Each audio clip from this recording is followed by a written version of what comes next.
Hey, what's up everybody? My name is Randy Sarmiento and I'm the first aid professor. We're gonna break things down Barney style. Today we want to talk to you about CPR. CPR, everybody always asks, what is CPR? What does that even mean? What is going on with CPR? Why do we even have to learn it? Well, CPR. CPR stands for cardiopulmonary resuscitation. Cardio, heart stuff, ba-blum, ba-blum, ba-blum. Pulmonary, lung stuff, breathing stuff, oxygenation. Resuscitation, bring it back. Although it talks about bringing it back, I really want to say that we are not really there to revive them. We're really there to keep them afloat until a better team and better equipment arrives. And I really want to stress this, because unfortunately people come up to me and, Randy, I started doing CPR, however, I wasn't able to revive them. I'm looking at them going, you? It's not like the movies where you pump on top of somebody's chest and all of a sudden they get up and go, oh, thank you so much, let's go run through flower fields now. No. In real life, if they're really gonna revive, where are they gonna revive? The hospital, with a better team and better equipment, right? CPR will never be done if somebody has signs of life. Zero, zilch, nada. If you ever do CPR on somebody who did have signs of life, that will actually cause more damage and more pain, and you don't want that. There is an ultimate goal when it comes down to CPR. You know what the ultimate goal is? It's not the heart stuff, it's not the lung stuff, it's the brain stuff. We need to keep the brain afloat. You've heard of heart transplants, you've heard of lung transplants. Have you heard of a brain transplant? Nope. Now here come the numbers. 30 compressions to 2 breaths. That means I need to pump on top of their chest 30 times and I need to breathe into them twice. 30 times, 30 compressions, 2 breaths, mimicking the cardio and mimicking the pulmonary. Cardio and pulmonary, bringing it back, resuscitation.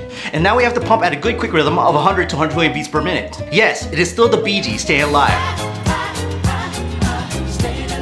Stay alive, it's a good quick rhythm, so stick with it. Now there is a depth that you have to get into them. According to the American Heart Association, newborns 0 to 1 years old about 1.5 inches into their chest. Child 2 years old up to 12 years old about 2 inches into their chest. And then adult 13 on up more than 2 inches. And you have to keep on doing 30 compressions to 2 breaths until signs of life, twitching, movement, breathing, or even getting up, somebody else takes over for you or the paramedics take over for you. Now, although I give you all those numbers, does that make any sense? Say no. Absolutely not. It doesn't make any sense, right? How can you always remember 30 compressions and 2 breaths? And how can you always remember 100 to 120 beats per minute, or even how deep and what the child is and so on and so forth? It makes no sense. This is where we're gonna break it down, Barney style. In order to make more sense of this, we're just gonna have to go over basic anatomy, elementary basic anatomy. You all went through grade school before, right? You all went through elementary school, right? Good. Basic anatomy. The heart has stopped. Therefore, we need to pump on top of the chest to pump and re-mimic the heart. That's what we're gonna do, re-mimic the heart, right? So we're gonna pump on top of the chest. Well, duh, Randy, we know about that. Just think about it this way. The heart is gonna get sandwiched between 2 hard pieces of the body. What are those 2 hard pieces of the body? The breastbone and the spine. Now, as we know that it's getting compressed between the sternum and the spine, how big is somebody's heart? Approximately the size of their fist. Not the size of your fist, but the size of their fist. You'll never go up to the baby and say, baby, this is the size of your heart. No, it's about the size of the roll of hand. You get the point of that, right? The heart is a pump system, and I know you know that. However, there's something that we forget about pump systems. Whether it's in the body pumping blood or outside pumping water into reservoirs or lawns, all pump systems have pressure to the system. Pressure.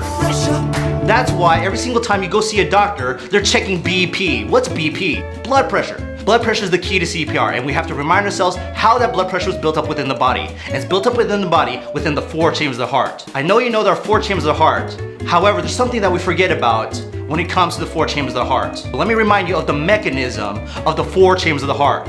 They all ultimately did this. They opened all the way up, filled all the way up with blood, okay? So they opened all the way up, they filled all the way with blood, collapsed all the way down, then pushed out blood at a good quick rhythm. Now that we're thinking about that, let's think.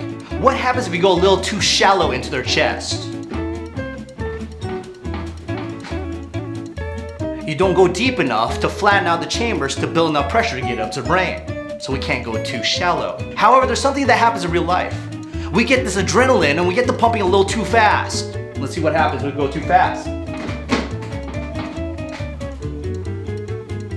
chambers don't allow enough time to open all the way up, to fill all the way with blood, to build enough pressure to get up to the brain. So therefore, we can't go too fast. But here's the kicker of the question, because we used to teach this.